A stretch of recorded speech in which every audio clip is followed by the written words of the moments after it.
Application of derivative वाला chapter start किया था। उसमें पहला increasing rate and decreasing rate के रिलेटेड, वो जो increasing rate and decreasing rate के रिलेटेड अपना एक्सरसाइज है, उसमें ना सबसे पहले उसका वो जितने भी क्वेश्चंस हैं एक्सरसाइज में, वो सारे सम करने की एक मेथड मैंने उसमें वीडियो में पढ़ाई है।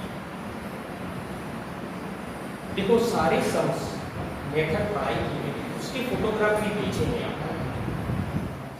बिल्कुल देखो ऐसे करोगे तो तुम्हारा मेहनत कम होगा, अदरवाइज तुम लोगों को सारे सम अलग अलग से प्रिपेयर करने पड़ेंगे, सारे सम अलग अलग करने पड़ेंगे। और सारे सम का अगर एक कॉमन मेथड में समझा देता हूँ, और अगर तुम वो मेथड के हिसाब से करते हो तो तुमको एक ही मेथड में सब कुछ समझ में आ जाएगा। उसमें सबसे पहला काम जो हमारा ये था कि भाई क्या होता है उसके अंदर, जैसे कि मैं एक वेसल के अंदर लिक्विड यानी कि वाटर को अंदर डालना, तो वो जो है ना सिलिंड्रिकल वेसल है, उसमें मैं वाटर को अंदर डाल रहा हूं, तो अंदर जो वाटर जो है ना उसका शेप भी सिलिंड्रिकल होगा। दूसरा कि जैसे उसका वॉल्यूम अंदर बढ़ेगा, ऐसे वो वाटर का हाइट भी बढ़ने वाला है, उसका सरफेस एरिया भी बढ़ने वाला है, वॉल्यूम भी बढ़ेगा, हाइट भी बढ़ेगा, रेडियस भी चेंज होगा। तो रेडियस भी चेंज होगा। कहने का मेरा मतलब ये है कि by increasing the volume of the water, the height of the water, radius of the water and surface area of the water is also increased. तो ये by using this example कि बका अगर one rate is given, then we can find the other rate by using this method. Method में जो steps थे वो ऐसा था कि सबसे पहले तुम्हें वॉल्यूम का रेट दिया हुआ है, तो बराबर ध्यान दे देना, यूटिलाइज कर देना ये टाइम को, कि अगर वॉल्यूम का रेट दिया हुआ है तो रेडियस का रेट फाइंड करना है।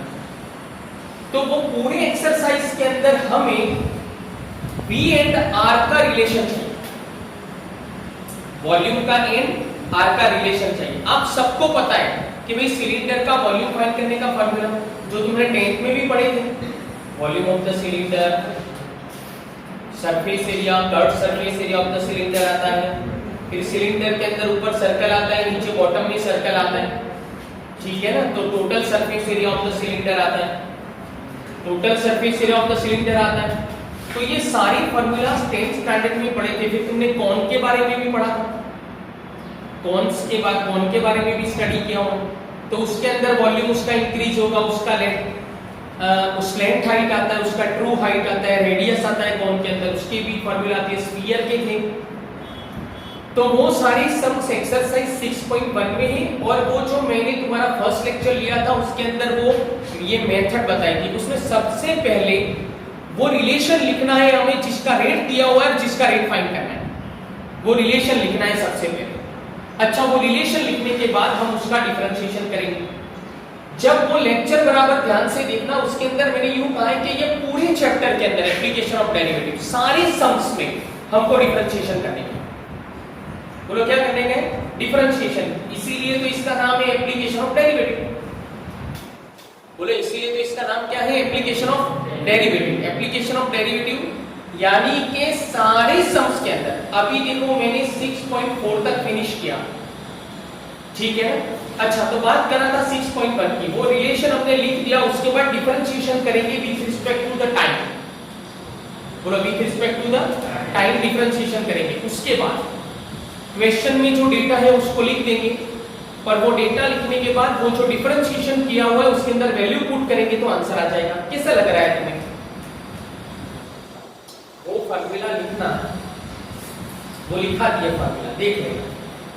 उसको लिखने के बाद with respect to the time t differentiation करेंगे।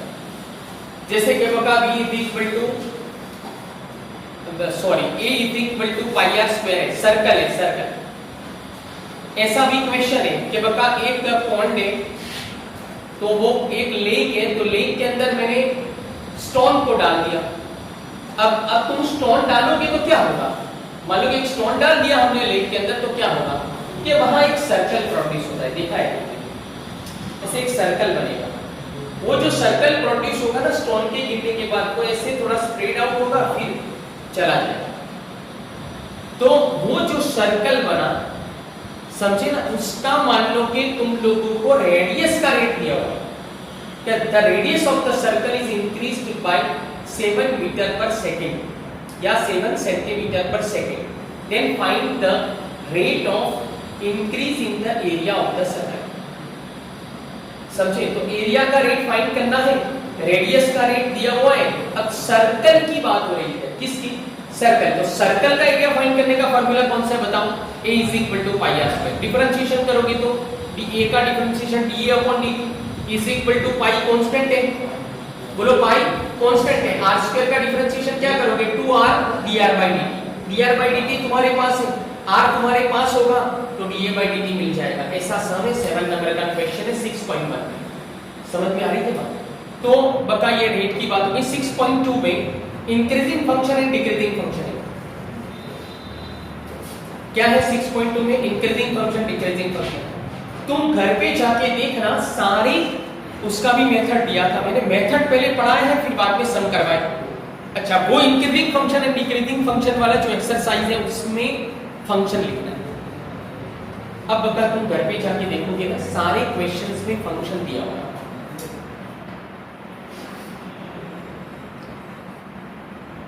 सारे क्वेश्चंस में फंक्शन दिया हुआ है। मान लो f theta is equal to cos theta, f theta is equal to tan theta. एक एग्जांपल दिया कि prove that tan is always an increasing function. आप सबको पता है, ट्रिगोनोमेट्री में मैंने पढ़ा दिया कि tan is always increasing function in all the quadrants, tan is always increasing function, cot is always decreasing function, sin, cos, sec and cosec, ये 4 जो ट्रिगोनोमेट्रिक फंक्शन है वो इंक्रीजिंग डिक्रीजिंग होते रहते हैं, इंक्रीजिंग डिक्रीजिंग होते रहते हैं। बाकी tan कैसा फंक्शन है, ऑलवेज इंक्रीजिंग, cot कैसा फंक्शन है, ऑलवेज डिक्रीजिंग फंक्शन है। अब हमको प्रूव करना है, ये 6.2 से प्रूव कर सकते हो। मान लो कि अब तुमने tan थीटा लिया तो वो फंक्शन होगा n थीटा, क्योंकि वेरिएबल थीटा लिया। अगर मैं tan x लेता हूं तो वो फंक्शन कैसा हो जाएगा, fx हो जाएगा।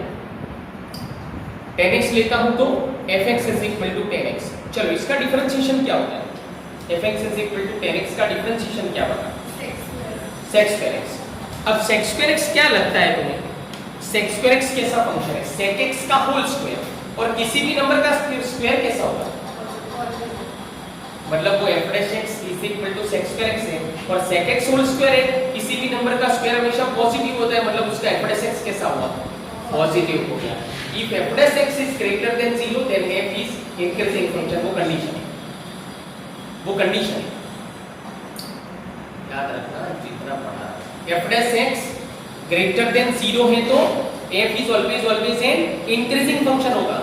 अगर इस तरह से मान लो कि f(x) is equal to cot x है, चलो cot x का डिफरेंशिएशन क्या करोगे, f'(x) is equal to minus cos x square x। अब माइनस है ना आगे, उसको छोड़ दो, cos x स्क्वायर x है ना, उसमें cosec x होल स्क्वायर, चलो cosec x होल स्क्वायर है। अब cosec x होल स्क्वायर है तो cosec x का स्क्वायर तो पॉजिटिव होगा। अब वो पॉजिटिव वैल्यू के आगे माइनस है ना, तो f'(x) कैसा हुआ, नेगेटिव। पता चला, प्रूफ पता चला क्यों tan is always increasing function है, क्योंकि उसका f'(x) पॉजिटिव है।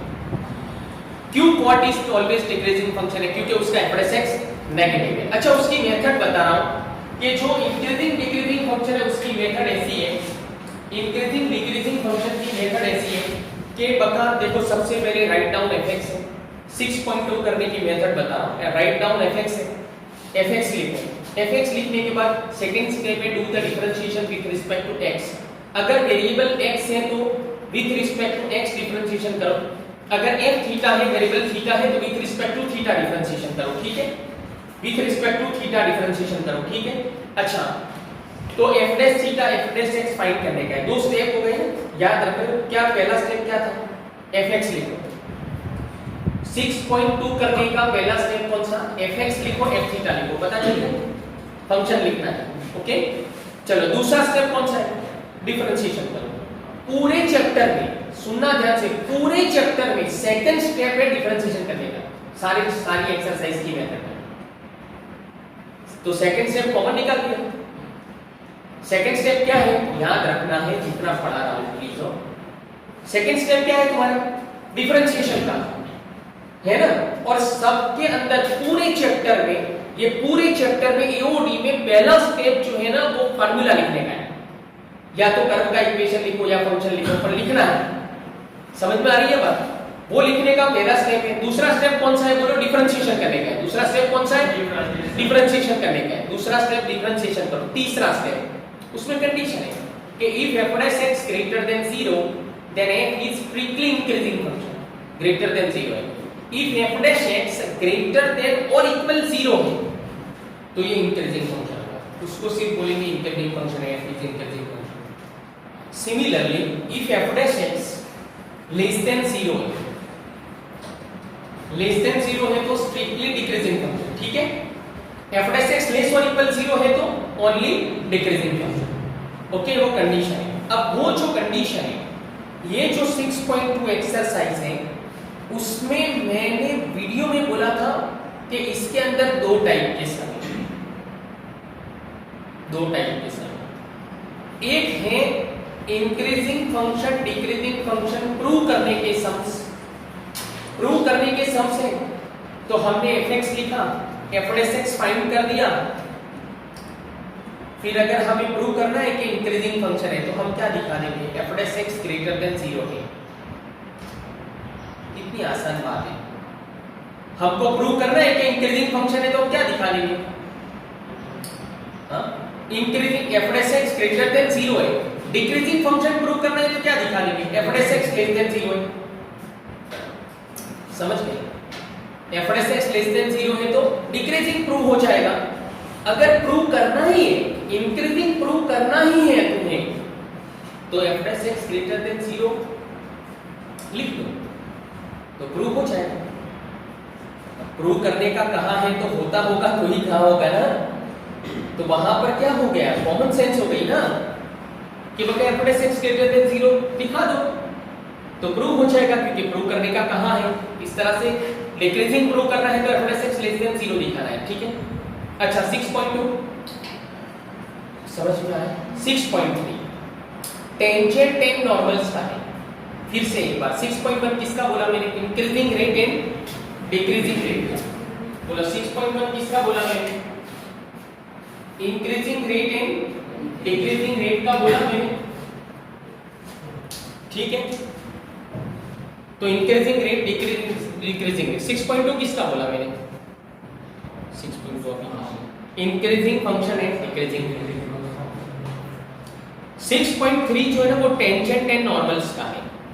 अब ये जो बका टेंजेंट एंड नॉर्मल्स है, इसके अंदर वो जो फोटोग्राफ था उसमें मैंने राउंड की।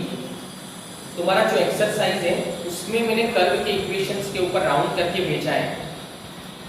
तो टेंजेंट एंड नॉर्मल्स के अंदर वो कर्व का इक्वेशन लिखने का है। सबसे पहले कर्व का इक्वेशन लिख दो, उसके बाद उसका with respect to x differentiation करो। तो स्टेप 2 के अंदर क्या है?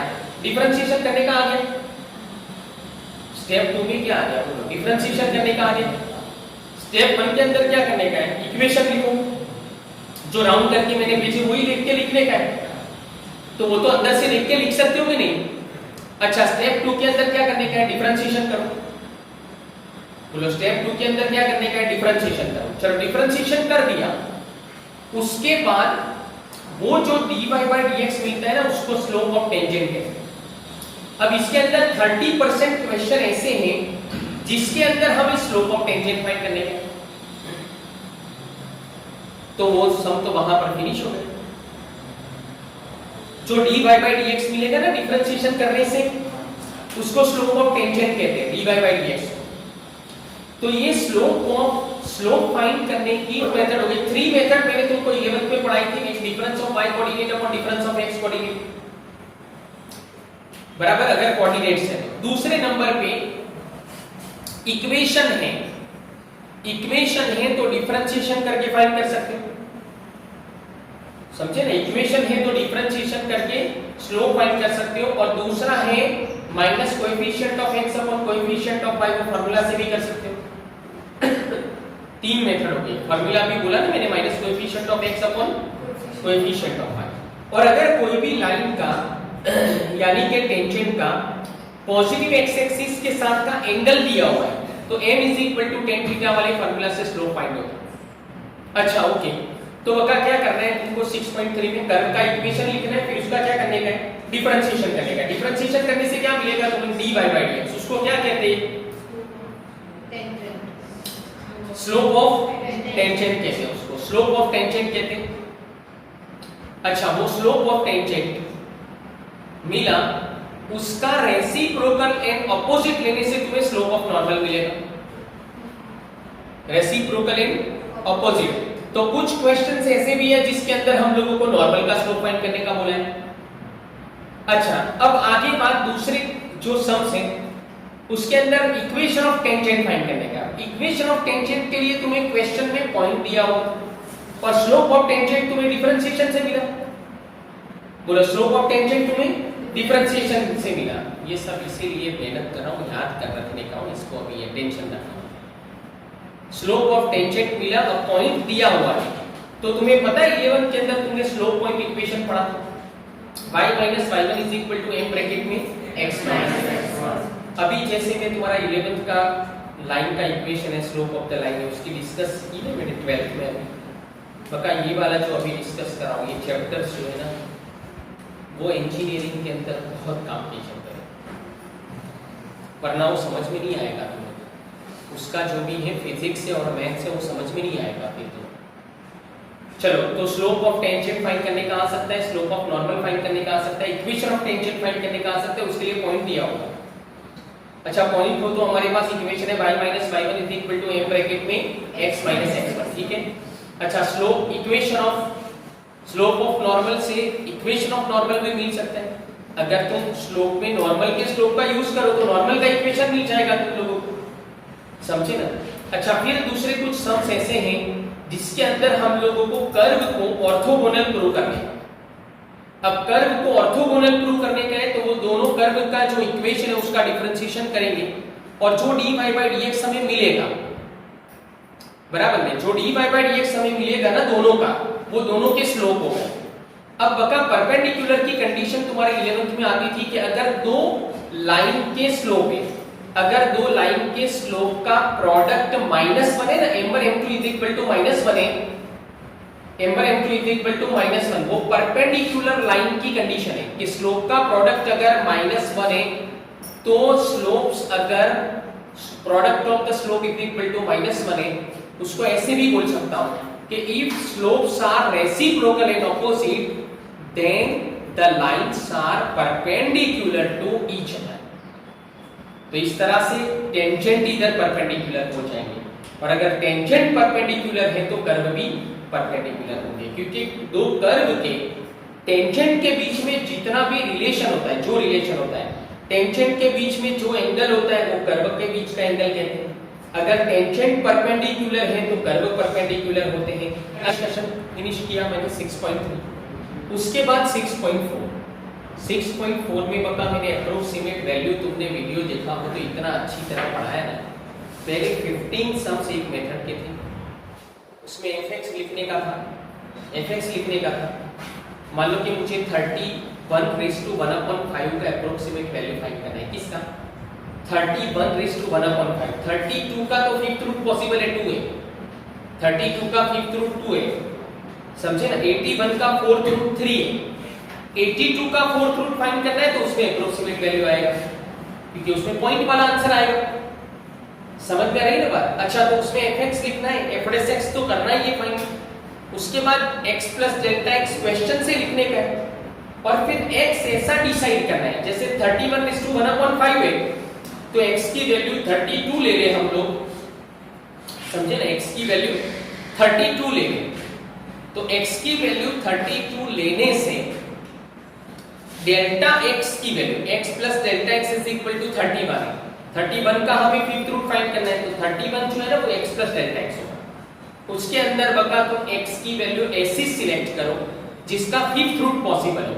तो x इज इक्वल टू 32 लेंगे तो 32 plus delta x is equal to 31, तो delta x is equal to कितना आएगा -1।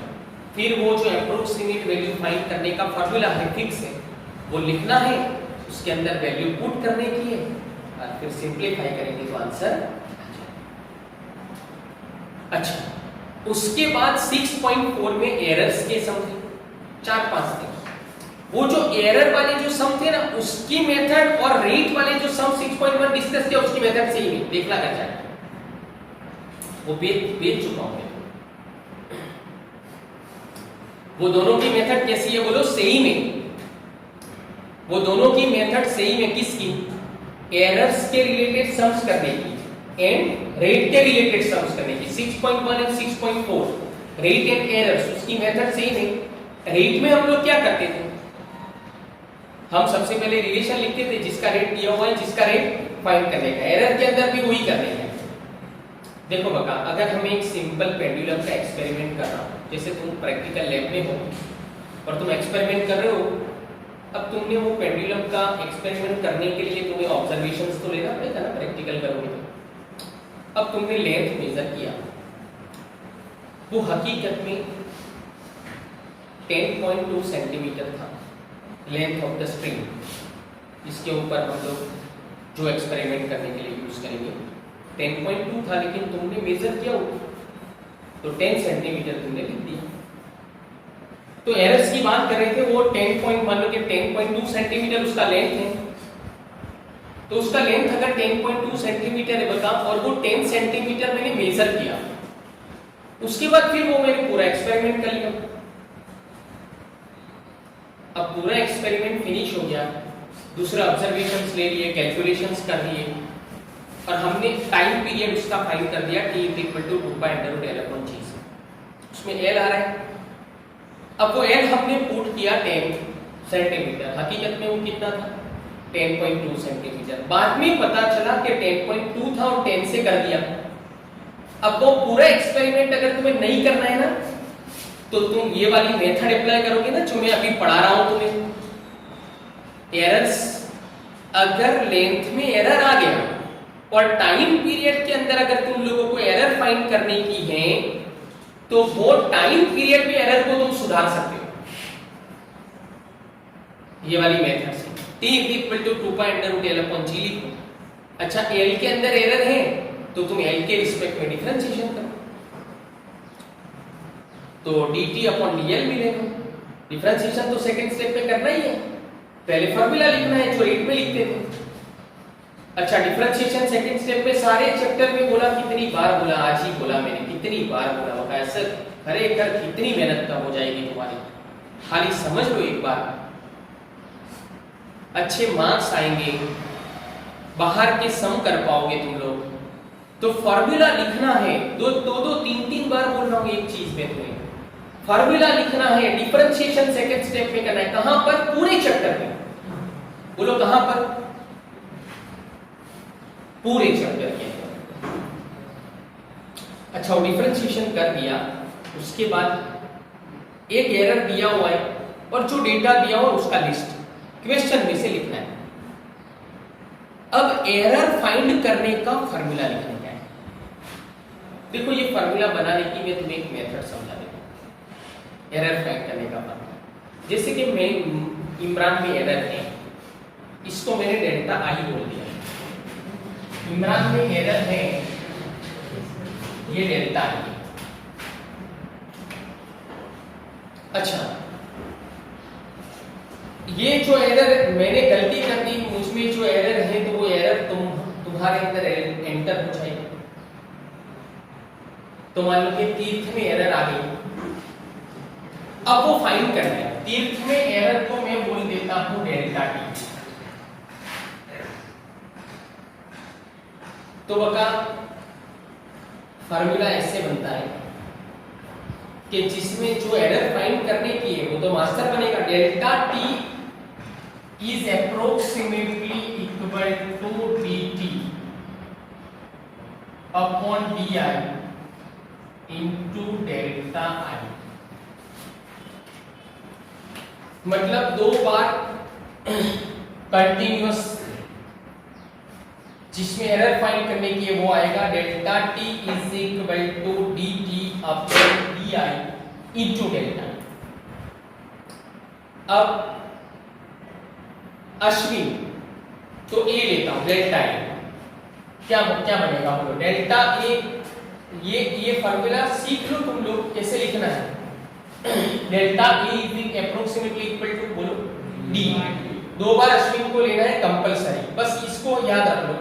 Delta A is approximately equal to D upon D I into delta, समझे। मान लो कि डेल्टा बी, तो डेल्टा बी में एरर फाइंड करने का है, आई बी में एरर फाइंड करना आई के हिसाब से, तो बोलो फार्मूला बोलो, delta B is approximately equal to DV upon D I into delta. सारे एरर वाले सम्स के अंदर है ना ये वाला फार्मूला लिखना है, इसके अंदर तुम अब वैल्यू पुट कर दोगे ना फिर आंसर आ जाएगा, खाली सिर्फ वैल्यू पुट करने से आंसर आएगा। अगर तुम्हें ये फार्मूला लिख के आ गया, अब मैं तुम्हें पूछ रहा हूं कि बक्का चलो रेडियस में एरर आया सर्कल के और उसके एरिया में एरर फाइंड करना है, एरिया को हम ए बोलते हैं, एसपी बोलते हैं, ए बोलते हैं, चलो ए है एरिया, रेडियस आर है, रेडियस का एरर डेल्टा, एरिया का एरर डेल्टा है। चलो डेल्टा ए फाइंड करना है तो formula delta A is approximately equal to D by D R into delta. बका रिलेशन लिखना है, एरर के सम्स की बात कर रहा हूं। एक सम बोर्ड में, तुम्हारे बोर्ड के अंदर एक क्वेश्चन 1 करोड़% आएगा, इतना इंपॉर्टेंट टॉपिक है। एच के सर को पूछ लेना, फिजिक्स वाले सर को पूछ लेना, एरर का सम, एरर के रिलेटेड सम्स। चलो ए में एरर फाइंड करना है तो क्या होगा, delta is approximately equal to D upon D R into delta. बोलो delta is approximately equal to D upon D R into delta. चलो बी में एरर फाइंड करना है और तुम्हें रेडियस में एरर दिया है, तो बोलो जल्दी फटाफट formula, delta B is approximately equal to DV upon D R into delta. तो ये फार्मूला लिखना है और फिर उसके अंदर वैल्यू पुट करेंगे तो हमें आंसर मिल जाएगा। तो एरर्स के रिलेटेड सम्स करने की मेथड फिर से एक बार, स्टेप 1 जिसमें एरर दिया हुआ है, जिसमें एरर फाइंड करने का उसका रिलेशन लिख दो। Second step differentiation with respect to the quantity whose error is given, जिसकी एरर दी हुई है जिसमें उसके रिस्पेक्ट में डिफरेंशिएशन करो। वो डिफरेंशिएशन सेकंड स्टेप में डिफरेंशिएशन आएगा, सारे चैप्टर में करना है, पूरे चैप्टर में। और उसके बाद फिर क्या करना है बोलो, एरर्स के रिलेटेड फार्मूला लिखना है, बराबर के नहीं, सॉरी क्वेश्चन में से डेटा लिखना है स्टेप 3 के अंदर, और फिर स्टेप 4 के अंदर एरर्स के रिलेटेड फार्मूला लिखना है और वो फार्मूला के अंदर वैल्यू पुट करेंगे तो आंसर आ जाएगा।